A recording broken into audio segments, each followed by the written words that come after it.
Assalamualaikum warahmatullahi wabarakatuh. Salam sejahtera untuk kita semuanya. Kali ini saya akan sharing, terutama bagi para korban-korban pinjaman online ilegal yang kebetulan menonton video ini. Jadi ini judulnya Terjerat Pinjaman Online Ilegal, Jangan Panik, Lakukan 5 hal ya. Jadi ketika kita sudah menjadi korban pinjaman online, kita tidak boleh panik. Jadi jangan beranggapan bahwasanya dunia itu sudah berakhir. Oh tidak ya. Karena semua itu bisa kita atasi asalkan kita tetap slow, santai, dan yang paling penting jangan panik. Oke. Yang selanjutnya, ketika kita sudah terlanjur terjerat oleh pinjaman online ilegal, kita ada 5 hal yang harus kita lakukan. Nah, sebelum kita kupas satu persatu, memang sih yang namanya pinjaman online ilegal ini, pinjaman online dulu ya. Pinjaman online ini memang merupakan sebuah angin segar ya, kalau menurut saya pribadi, bagi orang yang memang terjepit ekonomi. Karena kita akui kadang kita mencoba meminjam ke teman, ke saudara, dan ke mitra-mitra kerja kita biasanya sulit. Nah, di sini ada yang namanya pinjaman online. Ya, kita cukup menyerahkan, mengisi data-data, KTP, dan lain sebagainya, uang masuk ke rekening kita. Namun, di balik kemudahan dalam meminjam online ini, ternyata tersimpan bahaya yang memang sangat luar biasa sekali dahsyatnya ya. Kita ketahui belum lama ini ada seorang ibu rumah tangga di daerah di Pulau Jawa nekat mengakhiri hidupnya karena tidak sanggup lagi terjerat oleh pinjaman online ya. Jadi bagi yang sudah terlanjur terjerat pinjaman online, ada 5 hal. Yang pertama itu adalah segera lunasi. Jadi kalau kita punya pinjaman online, apalagi pinjaman online ilegal, ilegal ini dalam artian aplikasi pinjaman yang tempat kita meminjam uang tersebut tidak terdaftar dan terizin di otoritas jasa keuangan. Itulah yang namanya ilegal. Kemudian yang pertama itu harus segera lunasi. Yang namanya utang ya harus kita lunasi ya. Jadi ketika kita punya duit, udahlah kita lunasi. Jangan tunggu-tunggu lagi gitu. Jangan mentang-mentang ada duit, nanti aja lah, nanti kan dapat rezeki lagi. Tapi ternyata apa? Utang malah semakin menumpuk. Kemudian yang kedua, laporkan ke Satgas Waspada Investigasi dan Kepolisian.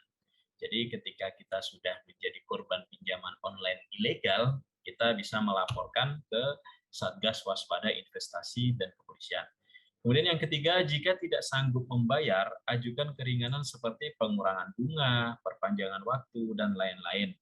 Nah ini ketika kita sudah terlanjur meminjam di pinjaman online, biasanya gagal bayar itu terjadi apabila kita meminjam.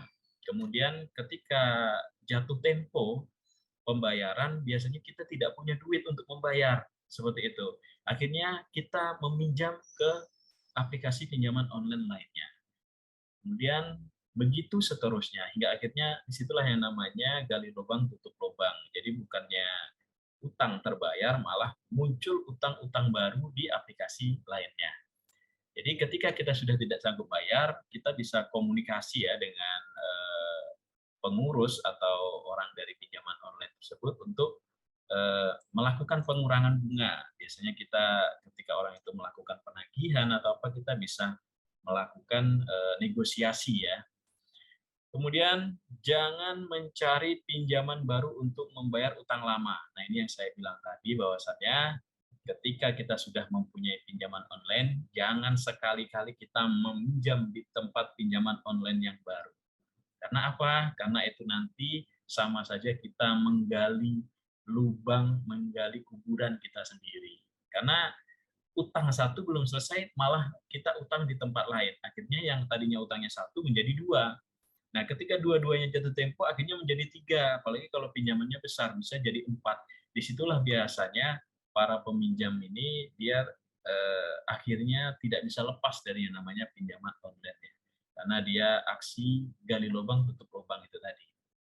Kemudian yang kelima, jika mendapat penagihan tidak beretika seperti teror, intimidasi, pelecehan, dan lain sebagainya, segera blokir semua nomor kontak yang mengirim teror. Jadi ketika kita diteror, suruh membayar dan lain sebagainya, kita blokir saja nomornya. Kemudian beritahu seluruh kontak di ponsel jika mendapat pesan pinjam ilegal agar diabaikan.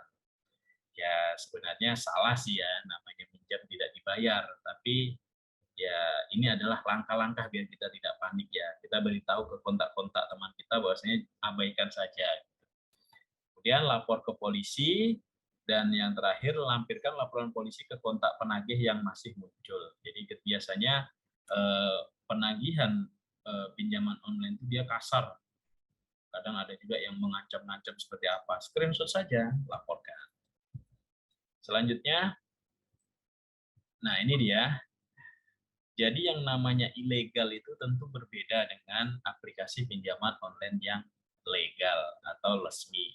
Nah, untuk mengecek legalitas izinnya, kita bisa menghubungi ke OJK di 157, dan atau kita juga bisa menghubungi melalui aplikasi percakapan WhatsApp di nomor 081157157157. Ini khusus WA saja ya, khusus WA. Kemudian di email bisa juga melalui konsumen@ojk.go.id. Kemudian kita bisa juga membuka website ojk.go.id, atau kita membuka ini linknya atau scan barcode-nya ini. Jadi di sini kita bisa melihat fintech mana sih yang legal, yang resmi ya, yang resmi.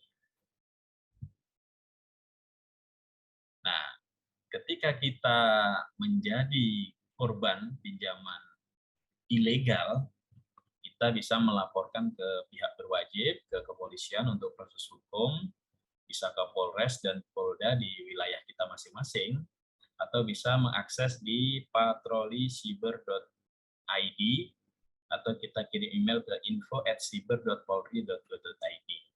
Nah, atau juga kita bisa melaporkan ke Satgas Waspada Investasi untuk pemblokiran, itu melalui email waspadainvestasi@ojk.go.id. Nah, semua materi yang saya sampaikan ini adalah saya ambil dari Instagram Otoritas Jasa Keuangan. Nah, bagi para masyarakat yang sudah telanjur menjadi korban pinjaman online ilegal, jangan panik. Sekali lagi saya ingatkan, jangan panik. Dunia belum berakhir. Dunia belum berakhir, jangan panik, tetap santai, dan kita tetap berupaya bagaimana kita membayarnya. Oke, terima kasih. Jika ada yang perlu didiskusikan, silahkan tinggalkan di kolom komentar, nanti akan kita bahas dan kita diskusikan bersama di kolom komentar. Terima kasih, saya akhiri. Wassalamualaikum warahmatullahi wabarakatuh.